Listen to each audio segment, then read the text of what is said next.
So this is the Mamiya RB. This is how it'll be when you get it from the stores. So a description of the camera from the front, starting at the front. Okay, lens. With lens cap, which you take off by pressing the two bits there. Yeah. And it's off. There's a filter on here, which is principally protecting the lens, but it's a skylight, so it'll be doing something little. This is the lens hood. Push forward, and that just protects the lens from any flare from lights. And so if there's bright sunlight coming across the lens, that just stops that Indeed. Getting in there and reducing the contrast of the picture. Yeah. This is the depth field gauge, and it rotates like this. This is the speed dial, gauge dial, and it rotates like this, just to let your speed. Similarly, the aperture.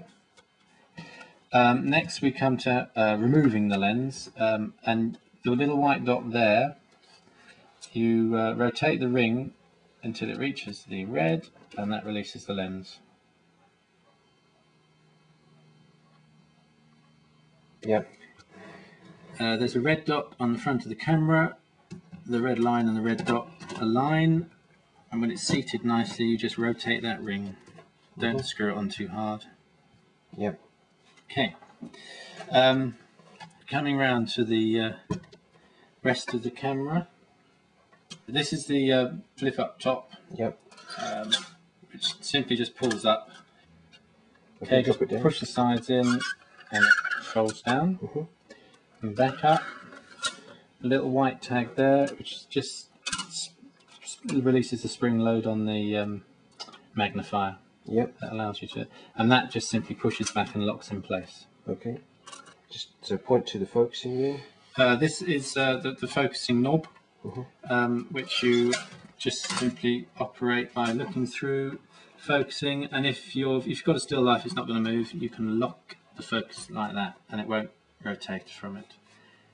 And then back down. So if you could turn the camera around now and show me on both sides what you're doing. Similarly, there's one on this side, but there's no locking device on it. Okay. Okay, to take the magazine off, there's a little releasing lock there, which you press in while sliding that slide away from you, and similarly on the base, exactly the same thing. You press in, slide away, and the magazine comes off. So pressing in and sliding off, pressing in, sliding off, magazine's released. So now we're going to load the back with film. So we take our roll of 120 film, David. I'll have it here. Yeah.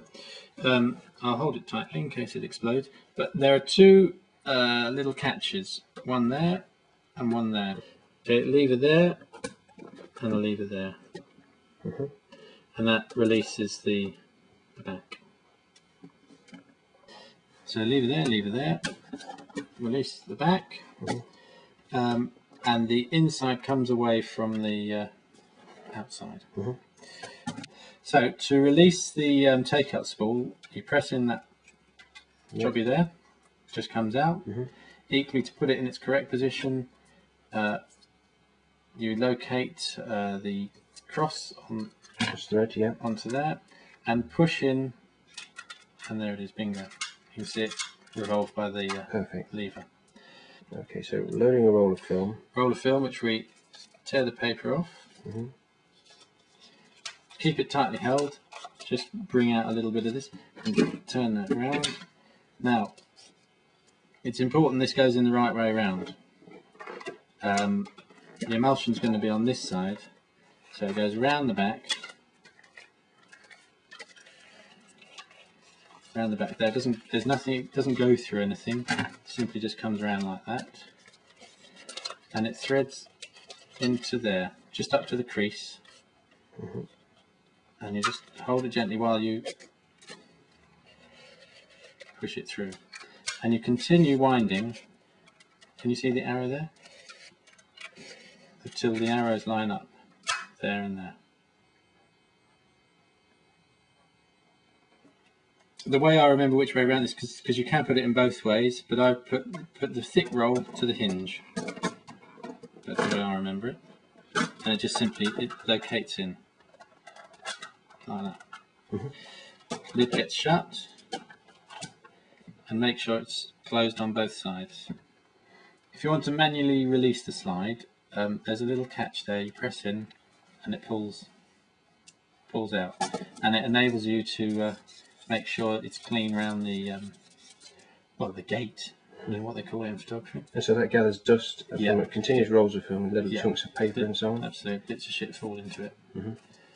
Just make sure I do for each. While I'm loading, part of the roll loading process, I make sure it's clean, and a little blow.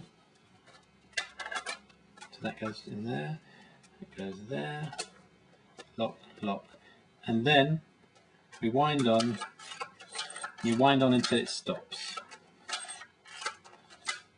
Can't go any more than that, and the indicator shows. To put it back on, the slide goes on the same side as the mirror lever, jobby, and you simply just push the top and push the bottom to the position indicated by the arrow.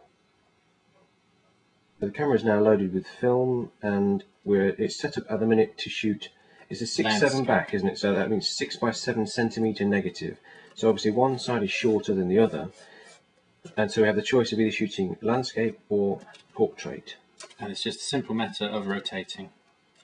No catches, no bells. No, just rotate. And if you don't do it fully, it won't allow you to shoot in that position. It only allows you to shoot when you're locked in there or locked in there. I'll just get this. So we've gone through all three sections now. We've gone through the lens, if you know I'm pointing to that. We've gone through the lens, we've gone through the camera body itself, we've gone through the film cartridge. Yep, magazine, yep. Magazine. And the focusing viewer, flip up top, whatever they call them. Yeah. Okay. So we have film in the camera now. Film's in the camera. This is focusing for a shot. Stop. That's your shutter release. Now, it won't let me shoot at the moment. Yep. Won't let me shoot. There.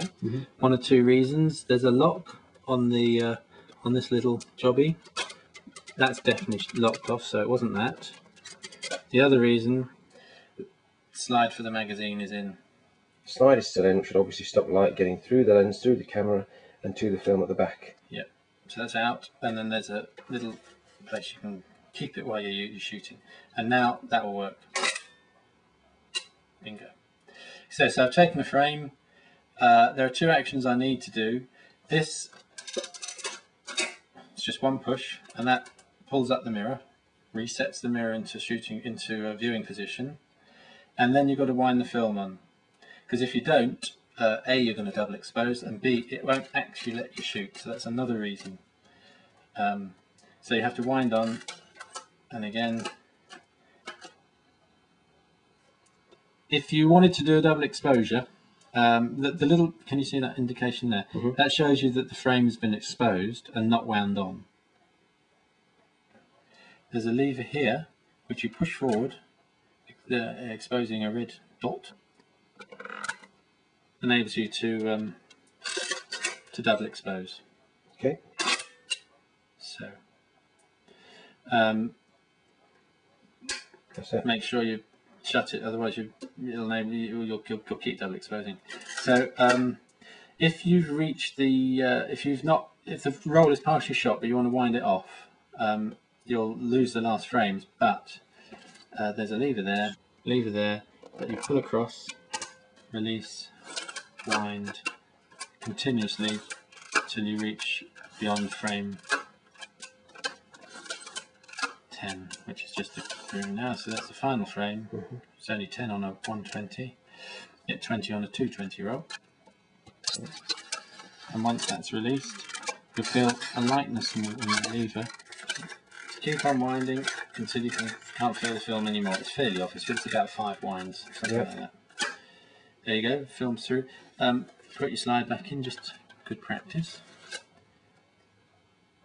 Take the. I haven't done that little. You don't have to all the time. It's a point to make actually. So release the magazine. Put it down there. I'm going to put the camera over here. And same again. take it off there, take it off there. So keep your finger on the film because it can just spin away from you. Push in the button, release the roll. Keep it firmly held. Some people like to fold this little bit in here. I need to lick it, that'll be fine because we And use it then again. moisten it, and over you Job done. go. Shut the body. Don't keep the body shut as much as possible because it lets dust in, obviously.